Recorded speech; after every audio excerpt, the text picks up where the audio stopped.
Very good morning to each and every one of you. Thank you very much for joining me in this devotional. In today's devotional, we will be seeing how obedience to the Word of God can bring about blessing to others, as well as also to the blesser. It takes two ways.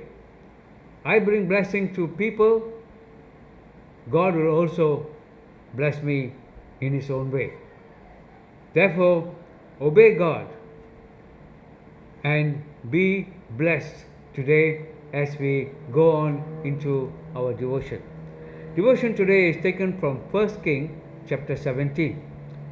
The entire chapter, but we're not going to go through the entire chapter, but we will take certain pointers from there and then we will explain how the obedience to the Word of God brought blessing to the players in this portion of Scripture. First of all, we look at Elijah. Now, before that, we must also understand that the land of Israel was going through a time of drought. The drought came about because of disobedience. The children of Israelites were disobedient, and God will have to teach them a lesson by sending them this drought situation. And this is where, in the book of 1 Kings chapter 17, Elijah was introduced to us. Now, the word of God came to Elijah and asking Elijah to go to a village called Zarephath. What was Elijah doing at this point of time? Do you know that God takes care of Elijah? God asked Elijah to go to a secluded place where there is a river, where Elijah could have his water, and God specially asked the raven to come and feed him. The raven was there in the morning bringing him bread and meat, and they also came towards the evening to bring him bread and meat. Supernatural way of taking care of a person who obey God as compared to a nation who disobey God. Nation was suffering, but this man of God was not suffering.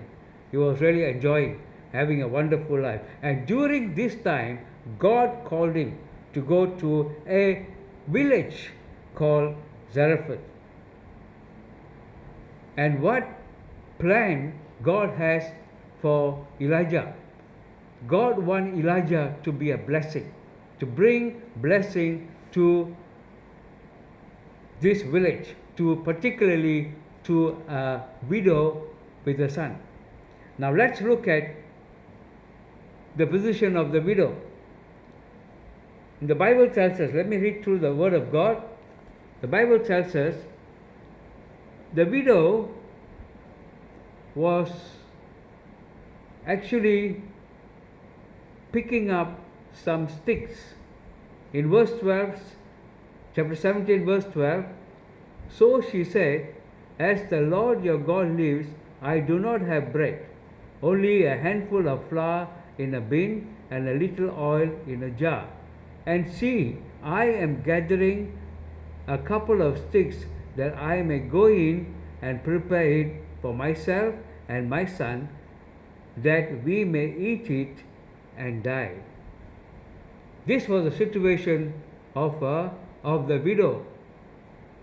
And God sent Elijah to this widow's house, telling Elijah that this widow will take care of him, minister to him. If I am in this position, my faith will be shaken. Here is somebody who don't have anything. They only have food to eat for the day and tomorrow they will die. You think they will take care of me? Very difficult. But Elijah obeyed. He went there to the lady, and what did he do? He asked for water and also asked for food. And that's why this lady replied. Her reply came saying that she don't have. But what did Elijah told her? You see, every Elijah gave her a hope in a living God. What did Elijah do? Elijah said, "Do not fear." He told the lady not to fear. He told the lady, "Go and do as you have said. But make me a small cake from it first, and bring it to me, and afterward make some for yourself and your son. For thus says the Lord of God of Israel, the bin of flour shall not be used up, nor shall the jar of oil run dry until the day the Lord sends rain on the earth." You see, the prophet received from God and delivered the word by faith. And what did the lady do? What did the widow do? She listened to what the prophet said. She, in fact, listened to what the word of God that was ministered to her. Hope began to come into her, knowing that this man is talking about the living God who is going to provide her need. A hopeless situation began to turn into a hopeful situation. God is like that. God turned every hopelessness into hopefulness for His people who believe in Him. Now let's continue.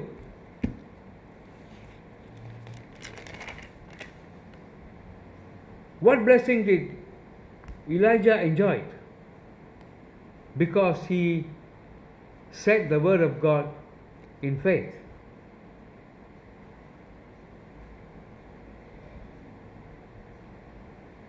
He has a place to stay, and meals were taken care of until rain came to the land. Until then, he was sustained. He was staying in the upper room in the lady's house. His blessing came like that. Why? Because he brought the words of blessing to this lady. What about the lady? What blessing did the widow receive when she obeyed the word of God? A provision throughout the drought period did not finish. The flour and oil remained and sustained the mother and the son. Great miracle God has done in her life. Thirdly, there was also another miracle that God has done. This one for the son. The son died. And the lady told Elijah, "Elijah, my son died." A sad situation. But again, when God is with you, when you obey God's word, God changes hopeless situation into hopeful situation. Impossible situation into a possible situation. Elijah took the son to his room and pleaded with God, the living God, to give back life to this boy. And the boy became alive. Hopeless situation became joyful situation for the lady. Brothers and sisters, our God takes care of His people when we start obeying the word of God, obeying what God is trying to say through His prophets, through the word of God, through devotions, through sermons. These are all word of God that come to us. So as we take the word of God into our spirit and live that word, let me tell you, the blessings of God will come. On the other hand, if you disobey and keep on disobeying God, my friend, blessings will be taken away from us and give to people who need that blessing most. Would you like that to happen? Would you like God to do that to you? I'm sure no. You will say, "No, I will obey God. I would like to obey God." because I want to remain in the blessings of God. How can we apply today's devotion? Look for opportunities to obey through reading His Word and through listening to sermons and devotions. We have to listen to the small, still voice of the Holy Spirit and do His prompting in obedience. And when we do that, God's blessing will come in abundance for us. So, brothers and sisters, obey. Obedience is better than anything, particularly when you obey what God tells you to do. That is the word for us. Obey and be blessed this morning. Before I go, tomorrow is Mother's Day, very important day for mothers. Allow me to say to all our lovely mothers out there who are listening to this devotional, and also mothers who are faithfully listening to this devotional, have a blessed Mother's Day. Be blessed, mothers, always. Amen.